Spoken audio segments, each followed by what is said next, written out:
The typical use of the DataGridView control is to display data in a tabular format, rows and columns.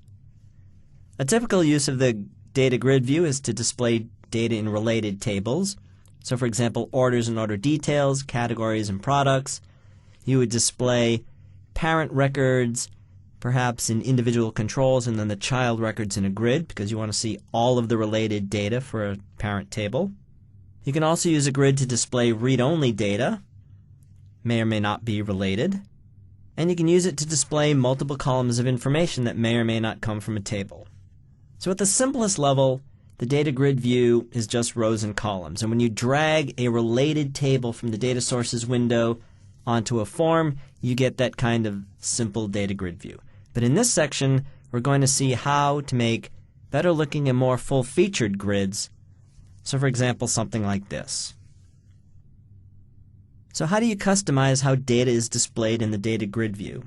Well, we're going to be looking at things such as the default cell style property, which controls formatting and the style for individual cells. You can use the auto size rows mode property to have rows resize when you have large amounts of text and also get word wrap. You can determine whether or not the gray boxes to the left of the data show up by setting the row headers visible property to true or false. And the selection mode property can be used to highlight the entire row. So then you can see as you scroll from row to row in the grid, the entire row is selected. Well, let's go build a form with a grid, and we'll use these properties to make the grid look the way we want. I've got the Data Controls project open, and what I now want to do is create a form that uses grids to display categories and products. And I'm going to use the DataGridView Try It Out form, and this form is currently empty, so it's a good starting point for me. Well, the first thing I want to do is drag the categories table onto the form, and I want to make sure that I'm dragging it on in DataGridView mode.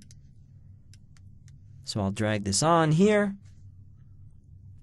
Visual Studio adds the grid and the binding navigator. I'm going to get rid of the binding navigator because I don't need it.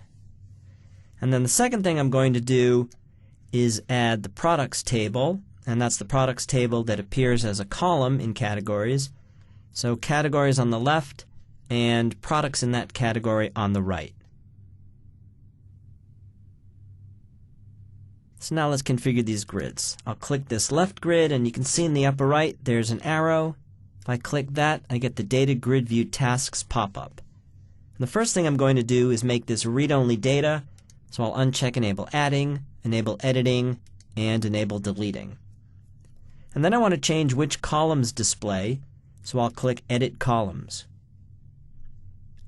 I don't want the category ID, I do want the category name, I don't really need the description, all I want is the category name and the picture. So now I'll select category name, and I don't want the header in that column to say category name, I want it to say category. And while doing that, let me mention a caveat to you. Notice that the data property name and the header name by default are the same. Well, the data property name is the name of the database column that the grid's getting information from. So if you accidentally change this to category, this grid will not display category names because there is no column in the table called category. So as you're changing the header text, make sure that you're actually changing the header text. So I've changed the header text to category, and I'll change the width to 110. And then for the picture column, I'm going to change the width to 200. And typically the picture is going to be bigger than the default grid row, so I'm going to go to the default cell style property, click the ellipsis, and bring up the cell style builder and set the wrap mode property to true because I want that cell to resize itself. Okay, I'll click OK a couple times and get out of there. Now I'm going to set some properties of the grid itself. The first one I want to set is the auto size rows mode property, and I'm going to set that to all cells. And what this says is if the picture cell resizes, resize the category cell by the same amount. So basically now I'm saying resize the entire row to display the picture. I also don't want these gray boxes to appear on the left. So I'm going to set row headers visible to false. And then I'm going to set the selection mode property to full row select. Okay, now let's work on the products grid. Again, I click this arrow and that brings up the DataGridView tasks pop-up. I'm going to disable adding, editing, and deleting, and then I'll click Edit Columns and get rid of most of these columns. I don't want product ID, or supplier ID, or category ID, or units on order, reorder level, or discontinued. I just want to see the product, the quantity per unit, the price, and the number in stock. I'll select product name and change the header text to product. I'm going to set the width to 150, and I'm going to set the frozen property for this column to true. And when I do that, when I scroll to the right in the grid, this column stays where it is. Then I'm going to go into the default cell style and set the wrap mode property to true. For quantity in unit, I'm going to set the header text to quantity. Go into the default cell style, set wrap mode to true, and set the width to 125. For unit price, while I'm down here, I'll set the width to 70. I'll set the header text to price, and then go into default cell style, and I want the format to be currency. If I know what the format codes are, I can enter that. I can also click this ellipsis, and from the format types, select currency with 2 decimal places or no decimal places, and that'll set the format. And then I also want the alignment to be set to middle right, because I want the dollar amounts, because I want the prices to align on the cents. And then the last one, units in stock, I'm going to change the header text to on hand. Go into default cell style, have these align in the middle, and set the width to 70. So on hand 70, price 70, 125, 150, that's good. Click OK. And now I'll set selection mode to full row select, so the entire row is selected, row headers visible to false, and auto size rows mode to all cells. Alright, next thing I need to do is resize the form. Make it 770 wide, 325 tall. Then resize the grids. So this grid is going to be 335 by 265, and the products grid will be 385 by 265. Let's line it up, and I think we're good to go. Now we're good to go. All right, let's run this. All right, so I'll click DataGridView, try it out, and here's our form. On the left, we have categories and the pictures, and the rows resized to display the picture. On the right, everything resizes to display not only the quantity, but also the product, if that's too long. As I scroll to the right, the product column doesn't move, and as I scroll from category to category, I see the products change. So by setting a few properties, we have a form with a grid that looks much more like something we'd like. So we just saw how to format a grid at design time. What about formatting at runtime? You can change the way cells in the grid appear at runtime by using the cell formatting event. And that event occurs when the contents of a cell need to be formatted. And this is going to happen every time a cell is drawn in the grid. So what you can do is you can control the formatting of the cell, maybe by setting the background color or the foreground color based on conditions. In the demo, we're going to see this form. And in this form, discontinued products are highlighted in brown. And also, when we scroll to the right, we'll see that the on-hand cell is red if there's not enough of the product in stock. Let's go see that. I have the data controls sample up and running.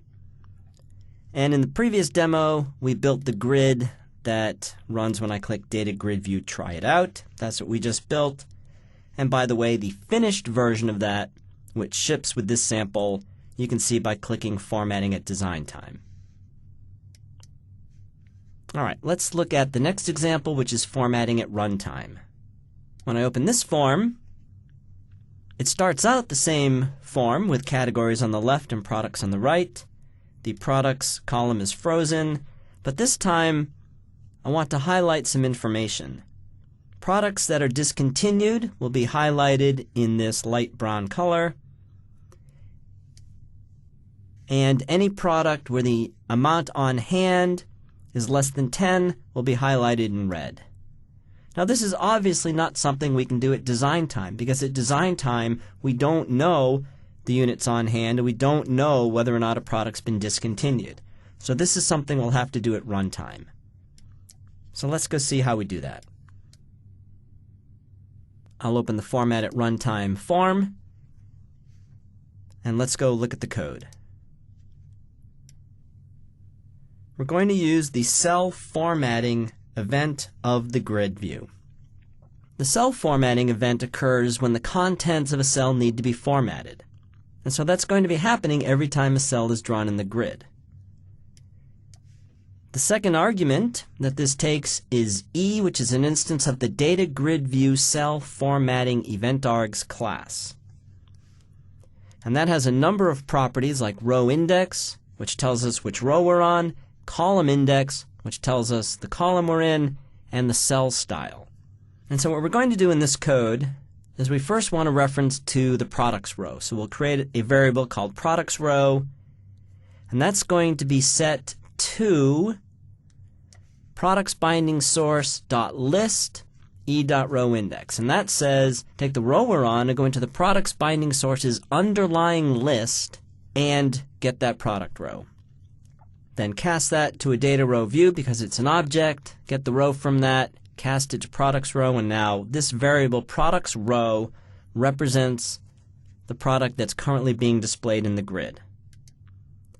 Then we're going to check the column. Which column are we in? Well, we're in DataGridView.columns and then e.columnIndex. That will give us the column we're in. We can check the data property name if it's equal to units in stock, though we know that the grid is currently formatting the units in stock column. What's the value in there? That's represented by e.value. Convert it to an integer if it's less than 10 and this is not a discontinued product. Set the back color of the cell to red. If the product is discontinued, then set the back color of the cell to goldenrod. And that's it. That's all that's in here. So now let's run this again. Formatting at runtime. Every time one of these cells is drawn, this code runs.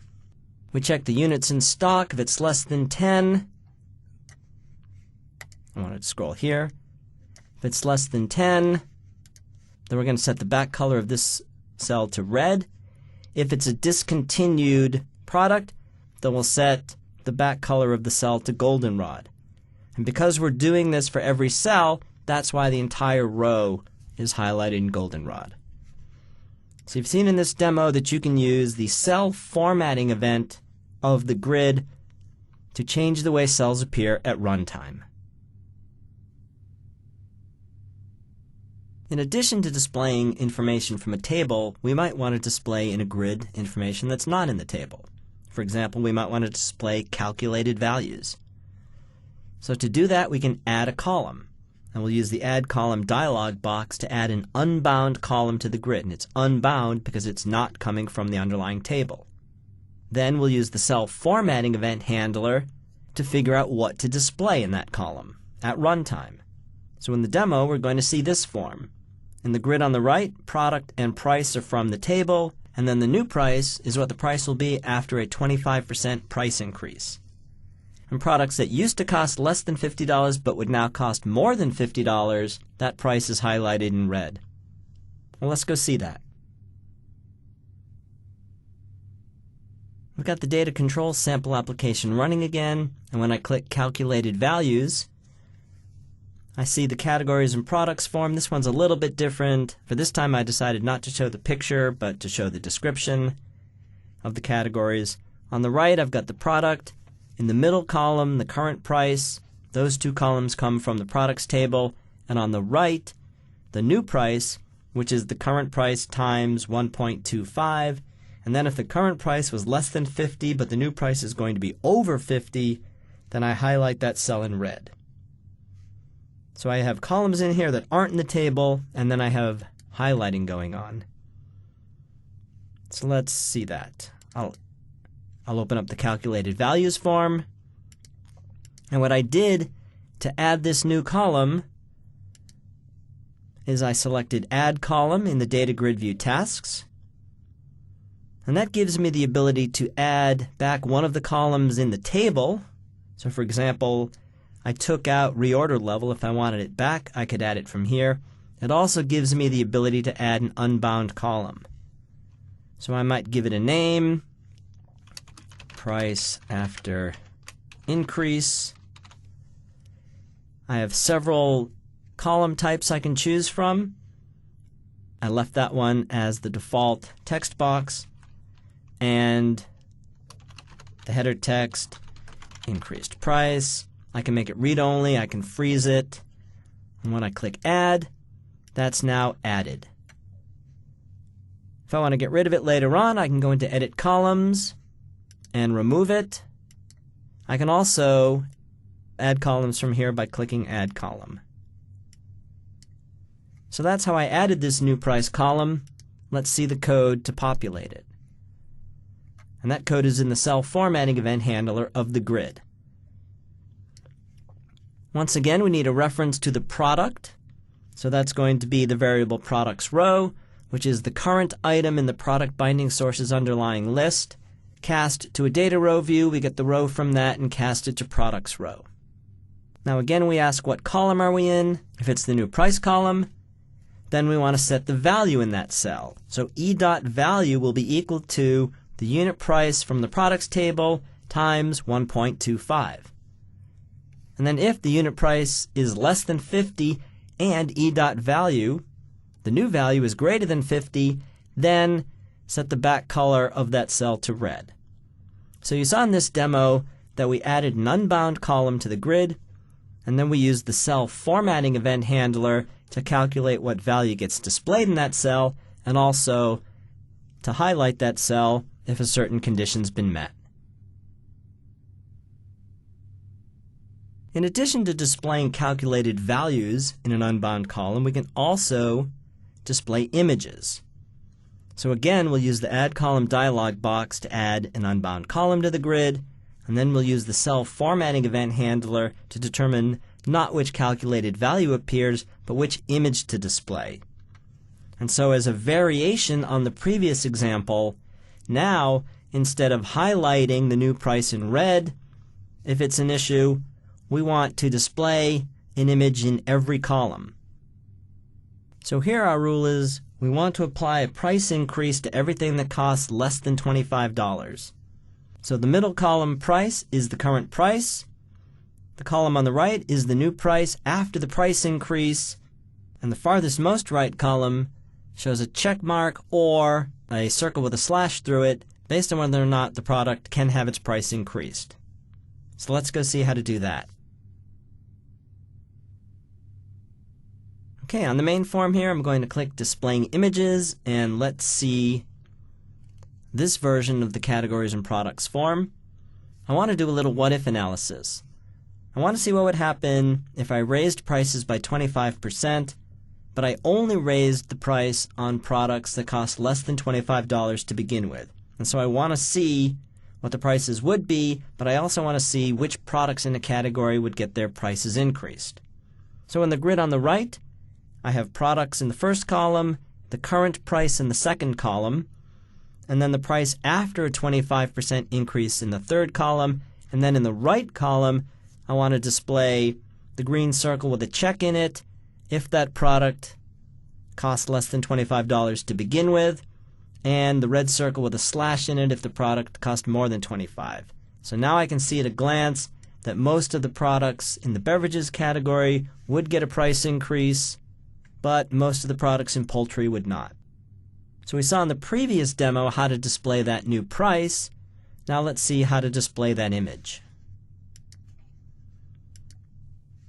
So we'll come into the Display Images form, and let's click the arrow associated with the grid to get the DataGridView tasks pop up. And in Edit Columns, I added a column and I set the column type to DataGridView Image Column. So I did that by clicking Add, Unbound Column, and then selecting Image Column from here. And I left the header text blank because the image tells me everything I need to know. So here, there's no header text. And then in the cell formatting event handler, we get the product row. Then if the column is new price, and the price was less than $25 to begin with, we apply the 25% price increase. Otherwise, the new price is the same as the old price.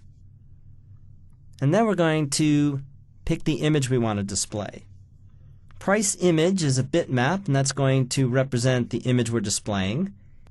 And if the current unit price is greater than or equal to $25, I want to display that circle with a slash through it, otherwise the check mark.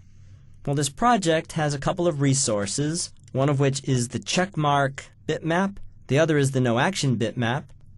Checkmark gives me the green circle with the check, no action is the circle with the slash. So if the price was greater than $25 to begin with, I set the price image to properties.resources.noaction, otherwise I set it to the check mark, and then I'm going to set the value of this image column to that image. And that causes the image to display in the column. So I can use the cell formatting event to not only calculate values, but decide at runtime what image to display in the grid. The last thing we want to look at in the DataGridView is adding controls to the grid. The DataGridView supports most Windows Forms controls. Typically, you'll be using a text box. We just saw how to use an image, but you can use most of the other controls. So for instance, combo boxes, buttons, etc.